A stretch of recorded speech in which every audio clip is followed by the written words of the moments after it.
What's up, Plebheads? I'm Neil, and I'm joined here tonight by my brother, Jdog. Now, Jdog, recently, I bought us a little something special for the channel. Mixtape Massacre, the board game, from Bright Light Media. Jdog? Yep. Let's talk about it. Let's talk. So, Mixtape Massacre sees you, the player, taking on the role of one of a handful of killers. Yeah, that are all kind of like these killers from maybe different video games or different movies, right? You got your chainsaw wheel there. You got your Halloween guy, Jason, Freddy Krueger. Yep. You got Prom Queen, which is Carrie. Yeah, nice. So, you know, the archetypes are there, which are really great. The actual layout and setup of the game is very excellent. And I like that a lot. And I like the initial, just picking it up and just looking it over. I mean, the artwork's fantastic. I'm going to show that again. Remember, we have our green screen on, so you guys, anywhere you see that dark, like, shadow here, just think it's lime green.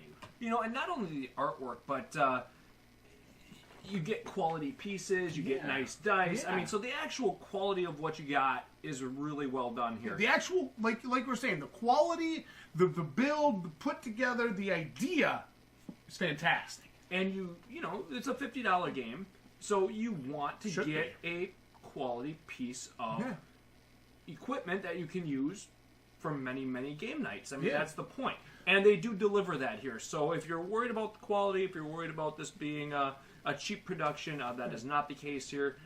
You know, you do punch out your different characters and your different tokens out of, like, the punch boards that are pretty common in games like this. But they're thick. They don't feel like they're going to get damaged. They can be, you know, shuffled around, used up. So that, in and of itself, is very well done here. The actual game itself, now we talked about this when we did the unboxing, that it was about a 6 or 8 page rule book, basically. Yeah. The actual understanding of the game and the rules themselves, as they're presented in the rule book, is pretty simple. Relatively simple, actually. And straightforward, as well. Typically, I just let you read the rules. I'm like, all right, I'm going to let Jdog do it. He'll explain it to me. Rules, I mean, I lead, he reads, you know, that kind of thing. Yeah. But let's be honest. I read through the rule book, and I actually found myself saying, I understand these rules. Yeah, and you know, I could lead the game. Not only that, but the rule book is laid out in a way where it's like, okay, let's make sure we've got this open. It's only 3 or 4 little flips of the page to actually check on any given thing. And, you know, when you're trying to bring in new players, that's really important to me that you're able to, because obviously new players, you don't want to sit there and have to try to explain every single rule to them before you play. It's a lot easier a lot of times to just get people into the game and just kind of learn by doing, right? Mm-hmm. And it's nice to kind of be able to answer those questions as you go, or if things come up and people have a question and you're not 100% sure of it, because maybe it's your first couple of games, you can look into the rulebook and actually find the answer relatively quickly. It's a quick flip through. And that's what I like. So the actual, again, guys, the presentation here, the layout, the accessibility, and the ease of teaching this game to others is extremely well done. And a major positive to Mixtape Massacre. It does not take a long time to get started in this game. It does not take a long time to get up and running or to get others up to speed on what needs to be done. Very, very big positive. Yeah, I would say these first 2 areas that we're discussing are places that Mixtape Massacre just absolutely knocks out of the park. It does. And it's not intimidating either when you look at the rule book. It's really not. Again, very important. This is not Dungeons and Dragons, right? Nope. This is not Magic the Gathering. All right, you're not going to need to have many play sessions or a dedicated amount of investment to really get down and enjoy this game. And for me, I like that. I like to have a couple board games around the house when a group of friends come over and say, hey, you guys want to play a board game? We can pick one, and within 10 minutes, we're kind of up and playing. And that's honestly what you have here. Really, really important. Yeah, I gotta say, the art in this game is actually really good. It is. I love the actual vibe of the game, right, is really good. They nailed it. Absolutely. You know, I mean, Jdog, we can sit here all day. We can talk about art. We can talk about, you know, rule books. We can talk about, you know, up and running, you know, understanding. We can talk about all that stuff all day long. But let's talk about the actual gameplay. Because I think that's why we're really here. Yeah, I think we are. And unfortunately, this is where the game falls a little bit short. We had 4 people playing this game. Based on the rules that are given. Yes. And not house rules. Yeah, and, you know, I don't know if it's fair to say, unfortunately, you're going to have house rules anymore, because I just feel like so many of these games that are greenlit or kickstarted, for the most part, are going to require some modification at the home level. They just are. Just about all of the ones that we've bought, whether it's Dark Souls board game, we end up finding that we almost have to use certain sets of house rules to make the games more compelling. And I can tell you right now, if you use the rule books as they're presented, a 40-minute time to complete this, although this says 40 plus minutes. Now, I'm thinking that must mean 40 plus minutes, because you're not finishing this in 40 minutes, you're not finishing this in an hour, and you might be very, very lucky to finish this in 2 hours with 4 people. Yeah. So, you know, we found ourselves getting into some jams, and of course we were playing as per the rule books. First of all, we found ourselves avoiding confrontations amongst each other sometimes. I was actually knocked out of the game fairly early when we played, and it was taking you guys so long to get through that I found myself saying, why am I still sitting here? Yeah, so basically... Could this just be over? Basically, the game goes where all the killers are kind of going into different locations throughout the city and attempting to kill off a victim, yes. Right? And recover 10 tokens, or 10, trophies. And the first one to 10 trophies wins. Or eliminate all the other killers and be the last man standing. Well, fine and dandy. When there's a bunch of places that have tokens or trophies in them, that's great. Everybody can go off and do their own thing, and everybody's having a good time. But as you start to go through these areas and get them down, the game comes into the proverbial choke point, where everybody's going for the last area. Everybody's fighting. Everybody, if you have bad rolls, you're missing the kill. And you're going back to start points. And the board is not reloading. The board doesn't reload, so everybody continues to cram into the choke point. And the game stalls terribly. So, this, unfortunately, is a major issue. And that's what happened to us. And it is what happened to us. And I think the entire group found themselves extremely frustrated towards the end of the game. And we found ourselves actually... And nobody was even close to the 10 trophies. Let's be clear about that. 4, I think, or 5. I think 4 or 5 at most is what the leader had at the time. Yeah. So, without the other characters dying, you had a real problem here where the game was dragging big time. We found ourselves kind of just like... Just reset the board already. Or making up rules as we went and just saying, hey, let's just have a duel here and fight it out till somebody Well, wins. how did we end the game? We ended the game with J-Hops and his fiance, 2 of the people that were playing with us, just rolling the 3 dice, and the first person to 3 knives killed the other in 1. Yeah. I mean... There's a total rule we made up because we were sick of it. Yeah. And we needed to move on.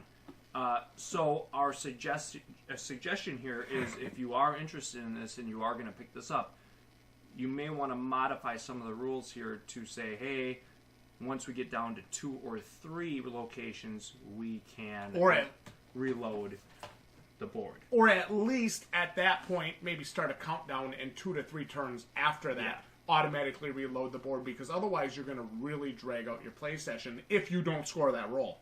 And we found that, and maybe it was just bad luck or bad draw, but still a terrible first impression. Yeah. Because that was our first full game that we played with others, and they didn't end up having the greatest time either because of that. And everybody kind of left the game wanting it to be over instead of really having that crescendo at the end where you really were in an intense fight for the win, so to speak. And that, unfortunately, can't happen. Is a letdown. There's no doubt about it. Yep. So, I think you've got to be willing to house rule games, board games in this day and age. There's very few of them that can get away with as they're presented, I think. Because of the complexities and, honestly, the time that is needed to be invested in these if you're really going to... You know, for us to complete that game, it would have taken well over 2 hours to get somebody to 10. You know, my honest thoughts, let me give you my honest thoughts on this game. I'm going to go top to bottom. Art, I think the art's fantastic. I think the card design is really cool. I think the scene cards are great. I think the bonus tracks are fun. You know, I like that whole concept, right? Yep. The actual materials, I'm not going to say they're top notch, but I'm also not going to say they're cheap cardboard. No. Pretty damn good. They work pretty damn good. Rules intended, easy enough to understand. Gameplay, outside of the bottlenecking, outside of the choking, relatively, easy to get into. Yep. And there's a little bit of strategy to where you go, when you go there, avoiding people, make sure you get some usable cards for, get your bonus tracks, and then you go into combat if you want. That kind of stuff. Mm-hmm. Unfortunately, with the way things got choked up and bottlenecked towards the end of our first full round, it really did. It really put a sour taste in pretty much all of our mouths about just the game in general. And it was a big letdown because I wanted to like this. I thought, God damn, this could be the next board game that we just play over and over and over again. And what did you... You jokingly suggested that we play Mixtape Massacre tonight, and what did you say to me when I said, really? You said, no, I'm never going to fucking play that game again. That's sad. This is a $50 board game. This is brand new. That was really sad. Because it's got a great there's a great premise behind this. It has a really interesting appeal. The box itself is fantastic. I'll play it again, but we're going to have to put in a drinking game with it. If you did a drinking game every time you fail a kill, we would have all been shit-faced. Yeah, basically. Maybe if that is your goal, this actually could be a really good game for you. Easily. I don't know. It just didn't feel... It didn't crescendo.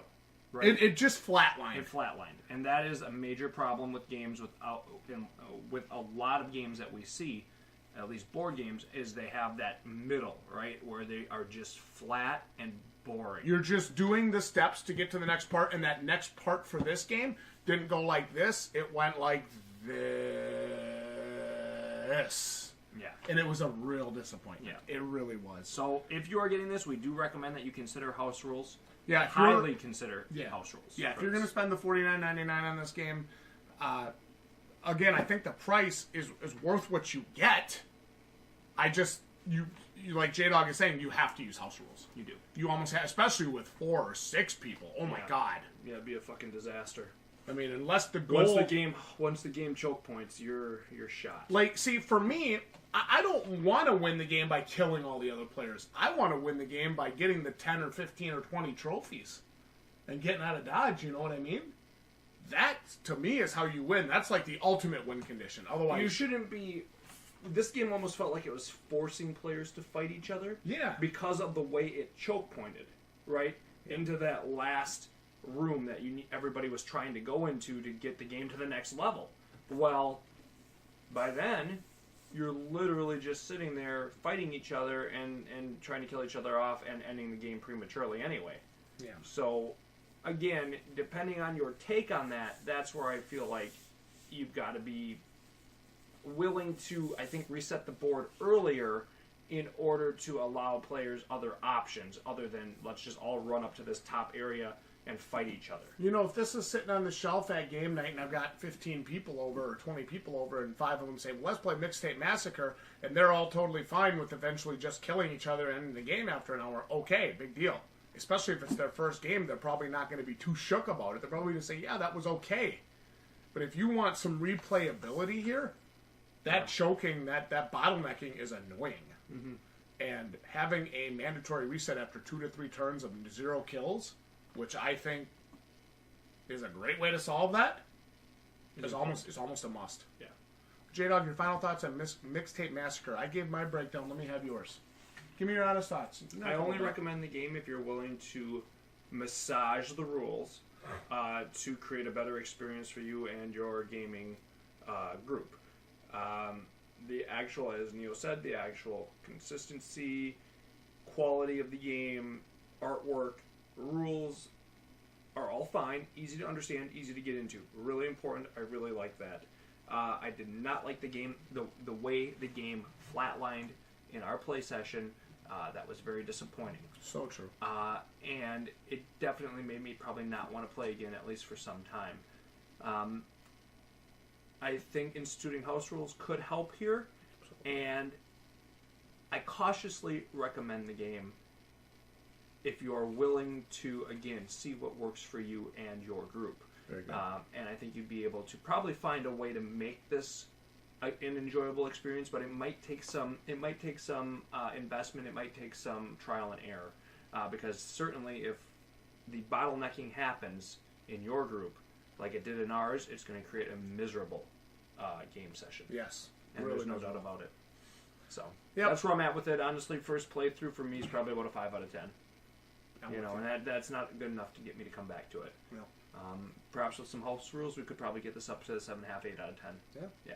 Because there is a good game here for the most part. It's a great concept. It just really died for us. So. If you played Mixtape Massacre, let us know. Give us your thoughts down in the comment. Like the video if you enjoyed this honest, no BS review and our take on Mixtape Massacre. And we'll see each and every one of you right here next time for more honest YouTube content like this. Thanks for watching, everyone. Good night. GG, you plebs.